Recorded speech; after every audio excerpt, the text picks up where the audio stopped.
नमस्कार. हवामान खात्याने आज रात्रीत विजांच्या कडकडाटासह मुसळधार पावसाचा इशारा दिलाय. राज्यात पुन्हा एकदा आज रात्रीत भयंकर अवकाळी पावसाचं संकट घोंगावत असून महाराष्ट्रातील या 12 जिल्ह्यांमध्ये पुढील 3 ते 4 तासात वादळी वारे, विजांच्या कडकडाट आणि मुसळधार ते अतिमुसळधार पावसाचा इशारा दिला आहे. तर अतितीव्र स्वरूपाचा पाऊस पडण्याची शक्यता असून या पावसाच्या दरम्यान वाऱ्याचा वेग 50 ते 60 किलोमीटर प्रति तास वेगाने वारे वाहण्याची शक्यता असून याच कालावधीत नागरिकांनी सतर्क राहण्याचं आवाहन हवामान खात्याने केलेलं आहे. याचे विशेष कारण म्हणजे बंगालच्या उपसागरामध्ये कमी दाबाचा पट्टा निर्माण झालेला आहे.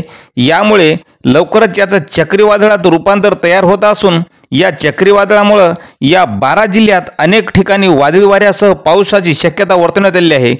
प्रामुख्याने यामधील अहिल्यानगर, पुणे तसेच रायगड, रत्नागिरी, कोल्हापूर, सांगली, सोलापूर, मराठवाड्यातील छत्रपती संभाजीनगर, धाराशिव, लातूर, नांदेड यासह विदर्भातील नागपूर, अमरावती, यवतमाळ, गोंदिया आणि भंडारा या जिल्ह्यात मध्यम तर काही ठिकाणी जोरदार ते अतिजोरदार पावसाची शक्यता असून या भागाला हवामान खात्याने येलो अलर्ट दिलेला आहे.